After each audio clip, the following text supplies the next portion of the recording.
এবার এটা পাতলা করে বেলে নেব। এবারে এখান থেকে লম্বালম্বি করে কেটে নেব।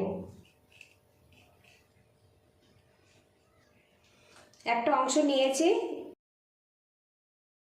আর পিছন থেকে একটা অংশ নিয়ে এইভাবে আমি জুড়ে দেব। একটা নাস্তা কিন্তু আমার রেডি হয়ে গেছে। নমস্কার বন্ধুরা, অনিন্দিতা রান্নার কেরামতি চ্যানেলের পক্ষ থেকে আপনাদের সকলকে স্বাগত জানাচ্ছি। আজকের আমি গমের আটা, টমেটো আর পেঁয়াজ দিয়ে খুবই হেলদি টেস্টি একটা মুখরোচক নাস্তা রেসিপি আপনাদের সাথে শেয়ার করব। তার জন্য এখানে দেখুন গমের আটা নিয়েছি আর এখানে আমার প্রয়োজন মতো আটা নিয়েছি, আপনারা কম বেশি করে নিতে পারেন। এখানে বোল নিয়েছি, বোলের মধ্যে আটা ঢেলে দেব, স্বাদ মতো লবণ দিয়ে দেব। লবণটা ভালো করে মিশিয়ে নেব। এখানে আমি আটা ব্যবহার করেছি, আপনারা চাইলে কিন্তু ময়দা ব্যবহার করতে পারেন। এবার এর মধ্যে জল দিয়ে দেব, দিয়ে একটা ডো বানিয়ে নেব। এখনকার বাচ্চারা কিন্তু বন্ধুরা কন্টিনিউ রুটি তরকারি খেতে কিন্তু পছন্দ করেন না। আজকের যে নাস্তাটা বানাচ্ছি একবার এইভাবে বানিয়ে দেখতে পারেন। এটা এতটাই টেস্টি বন্ধুরা, ছোট বড় সবাই কিন্তু খুবই পছন্দ করবে। এদিকে দেখুন বন্ধুরা, আটাটা কিন্তু বেশ করে মাখিয়ে নিয়েছি, কিচেন স্ল্যাবে নিয়েছি আর এইভাবে একটুখানি মেখে নেব। এতে অনেক মসৃণভাবে তৈরি হবে। আর বন্ধুরা, আমি সবসময় ঘরে থাকা উপকরণ দিয়ে রেসিপি শেয়ার করি। আমার রেসিপিগুলো যদি ভালো লাগে প্লিজ বন্ধুরা লাইক শেয়ার সাবস্ক্রাইব করে আমাকে একটু সাপোর্ট করবেন। বেশ কিছুক্ষণ মাখিয়ে নিয়েছি, এবার এখান থেকে আমি লেচি কেটে নেব। এখানে আমি 3টে লেচি কাটলাম। অল্প একটু আটা ছড়িয়ে নেব, নিয়ে এইভাবে হাত দিয়ে গোল করে নেব। এবার এটা পাতলা করে বেলে নেব। পাতলা করে আমি বেলে নিয়েছি। এবার এদিকে দেখুন বন্ধুরা, রুটিটা আমি উল্টে নেব আর ওপর থেকে অল্প একটুখানি আটা ছড়িয়ে দেব, তাহলে আর হাতে আর কোনোভাবে জড়াবে না। নাস্তাটা শেপ দেব, তার জন্য এখানে ছুরি নিয়েছি। এবারে এটা আমি চৌকো শেপ দিয়ে কেটে নেব আর এই অংশটা বাকি অংশের সাথে কিন্তু আমি মিশিয়ে দেব।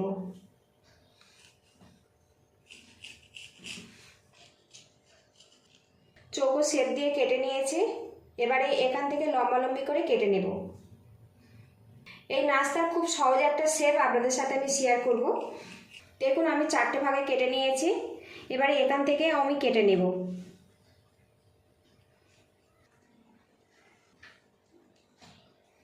এদিকে দেখুন বন্ধুরা, চৌকো শেপ দিয়ে কেটে নিয়েছি। একটা অংশ নিয়েছি।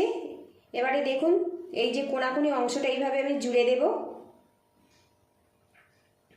আর পিছন থেকে একটা অংশ নিয়ে এইভাবে আমি জুড়ে দেব। তো দেখুন একটা নাস্তা কিন্তু আমার রেডি হয়ে গেছে। আর এইভাবে যদি শেপ দেওয়া যায় মশলাগুলো কিন্তু খুব সহজে এর মধ্যে চলে যায় আর খাওয়ার সময় খেতে কিন্তু খুব ভালো লাগবে। আমি একটু সাইজে ছোট ছোট করে এগুলো বানাচ্ছি, কারণ যখন এটা আমি সিদ্ধ করব বেশ অনেকটাই কিন্তু বড় হয়ে যাবে। যে কোনো শেপ দিয়ে কিন্তু আপনারা নাস্তাটা রেডি করে নিতে পারবেন। আমি এই শেপ দিয়েই বানাচ্ছি। তো দেখুন আরও একটা রেডি করে নিয়েছি। এই শেপটা কিন্তু খুব ঝটপট রেডি হয়ে যায়, খুব বেশি সময়ও লাগে না, খুব বেশি কঠিনও নয়। আর বন্ধুরা, এইভাবে সবগুলো নাস্তা আমি রেডি করে ফেরত আসছি। এখানে একটা প্যান গরম করে নিয়েছি, 1 গ্লাস পরিমাণে জল দিয়ে দেব। জলটা বেশ ফুটে গেছে, এর মধ্যে 1 চামচ পরিমাণে সাদা তেল দিয়ে দিলাম। আর অবশ্যই একটু তেল ব্যবহার করতে হবে।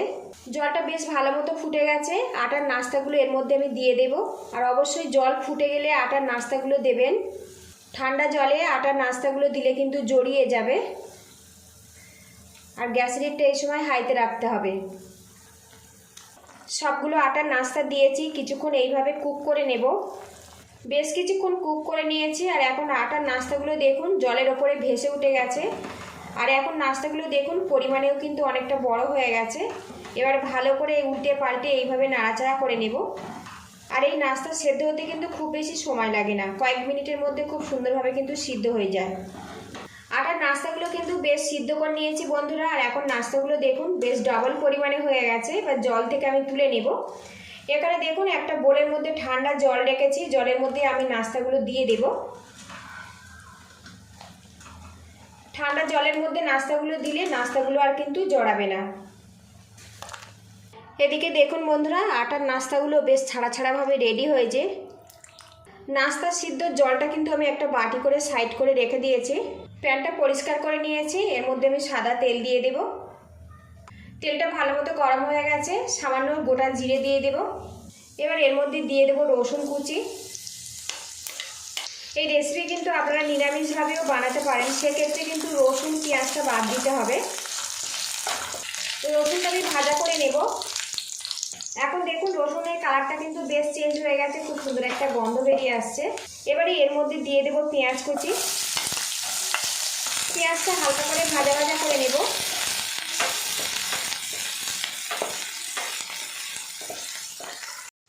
এবার এর মধ্যে সামান্য পরিমাণে ঝাল লঙ্কার গুঁড়ো দিয়ে দেব, ভালো করে মিশিয়ে নেব।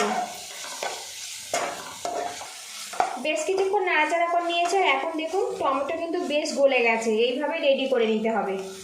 এবারে এর মধ্যে দিয়ে দেবো আটার নাস্তা, ভালো করে মিশিয়ে নেব।